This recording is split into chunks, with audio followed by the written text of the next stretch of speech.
to share something with you. That might put me in a very negative light, yeah. Relationships are not my forte. See if someone grabbed up my wife or something completely different ballgame. I'll walk away from here, and this has been like a therapy session.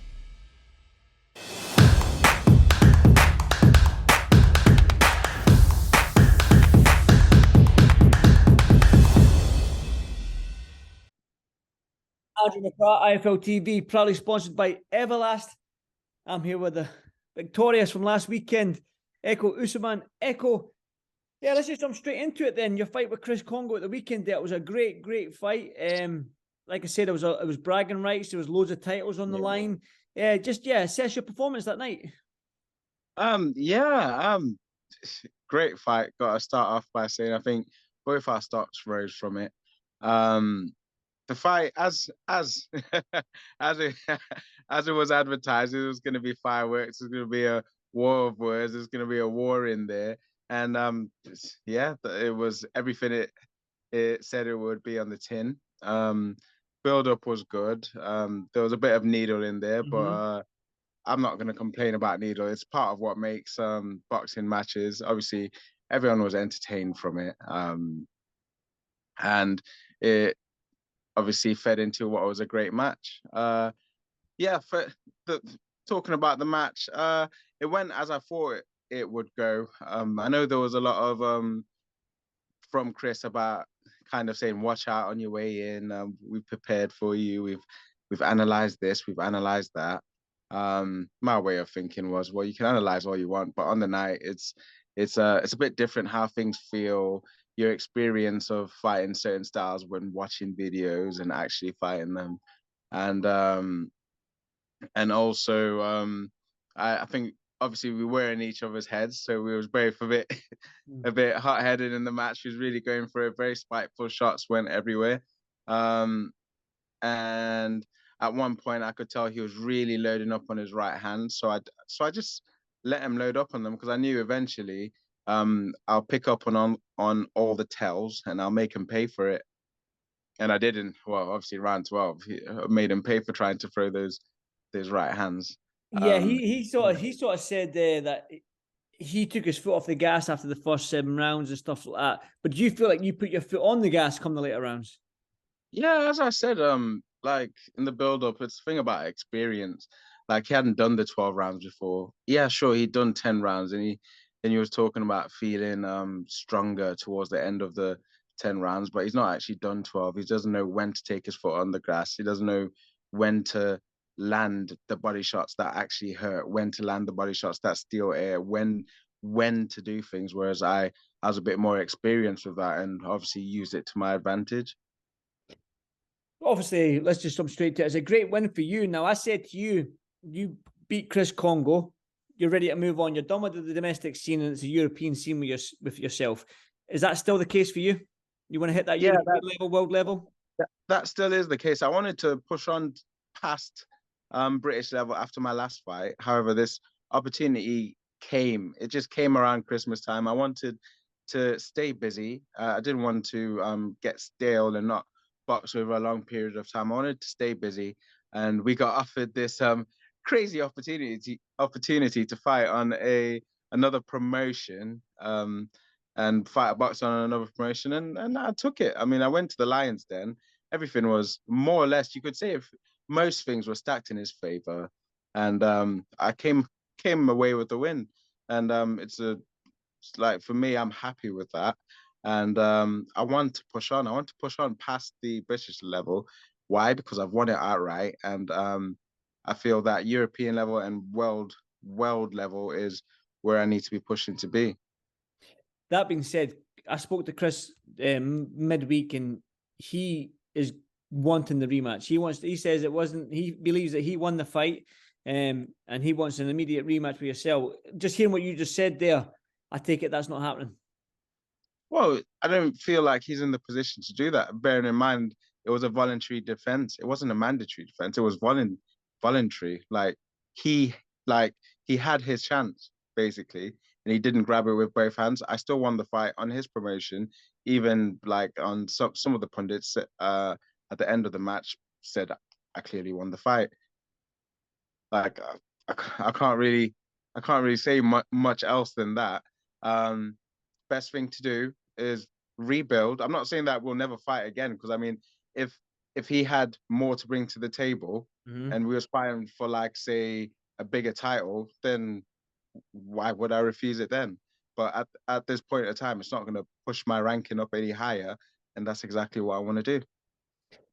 Well, let's look at the world level then. I said to you as well, I said it was fringe world level. You want to aim for them fringe world level guys now. Obviously, you've got, I think it was a WC International, you've got an IBF one there, you've got the British title you won outright, the Commonwealth title. So you've done it sort of the in-house sort of stuff. You boxed domestically, and you can almost say you've done the European level as well in terms of fighting guys like Chris Kongo and all these guys. But yeah, that fringe world level, that welterweight division, especially at the world level, is a badass division, mate. It's a tough old division.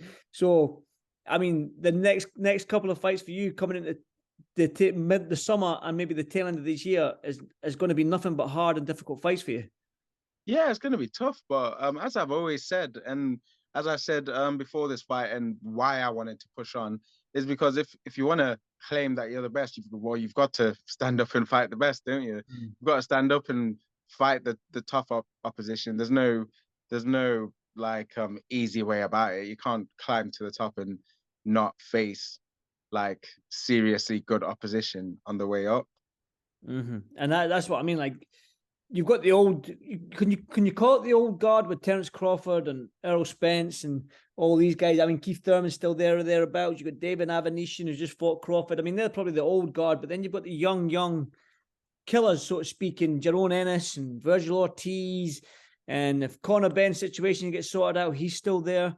I mean, like, when I say these names, do you have one that you would look at and be like, with my style, the way I come forward and the way they call me the engine, I'm all action? Is there any of them fighters that you see in that world level and look at them and say, that's the style that me and him will gel and we can go at it? It'll be fun.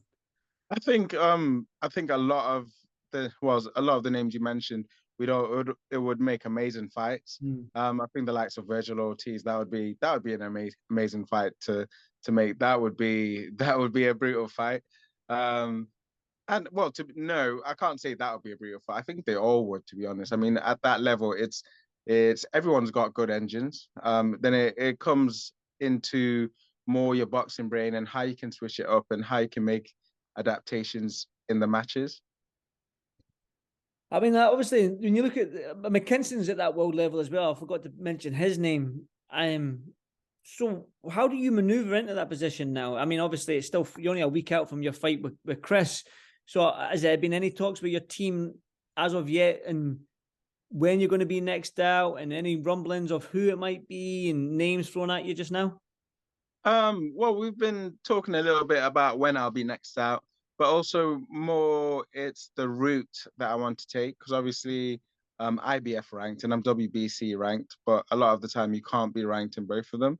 So we need to sit down and just make some tactical and strategical decisions as to which belt line and which route, and and move on from there. Ekow, is it safe to say that? Can I say your age? Is it okay if I say your age? Yeah. I mean, it's common knowledge. It's just a Google, so Google search. That's what I done. I Google searched it. Yeah, you're 33 years old. So, is it a case of sort of like, now is the time for me to hit that world level scene? Is it now, because obviously you're 30, coming into your mid 30s? Is it sort of like now that you need to start making an assault for that world title?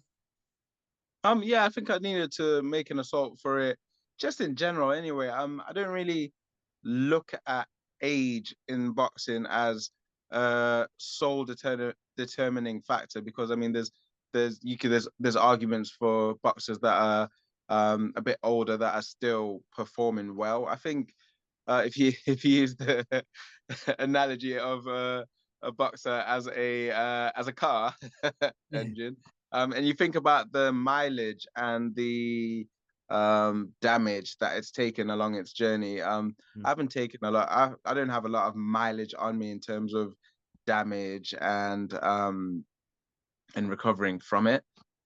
So having said that, I take care of myself outside of the ring. I eat healthy. I do good things. I live a healthy life. So I don't really think of that as a bad factor. In fact, I think of it of a factor of reaching that. I've reached that stage where all my attributes are mature, and so long as I take care of myself, then I'm in a good place. I just want to go back to obviously Chris and him saying he wants the immediate rematch. For him to get the rematch with you, does he have to position himself with a high enough ranking and whatnot, and maybe get into that world level himself for you to entertain a rematch with Chris again? Oh yeah, I mean, if you rebuild yourself, you get yourself your ranking higher. We're fighting for bigger belts or bigger occasion, then it adds more onto it. There's more to bite your teeth into. That's what I mean. Like, obviously, right now for you, it's looking good because you're undefeated. Like I say, you've probably got, I don't know how big your house is, but you're going to need a bigger house if you keep winning more belts. So for you right now, it is a case of just staying healthy, staying fit, and looking at them guys that you're already ranked in governing bodies. So it's looking at the guys that are ranked higher than you in these governing bodies and start getting that world title shots. Because we've seen Michael McKinson get his shot against Virgil Ortiz. We've seen British fighters get their opportunity against these American guys.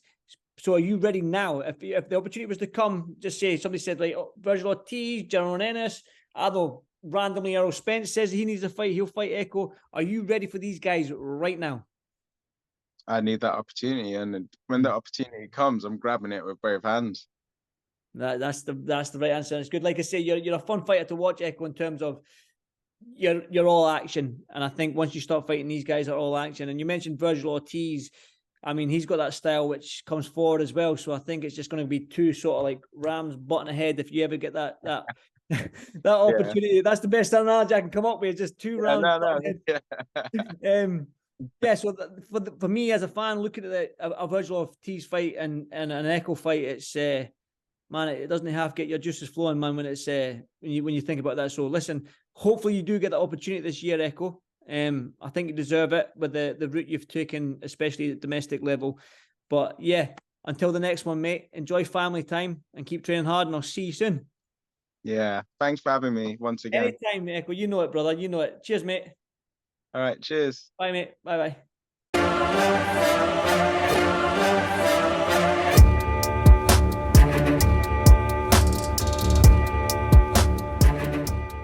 I'm going to share something with you that might put me in a very negative light, yeah. Relationships are not my forte. See if someone grabbed up my wife or something, completely different ballgame. I'll walk away from it, and this has been like a therapy session.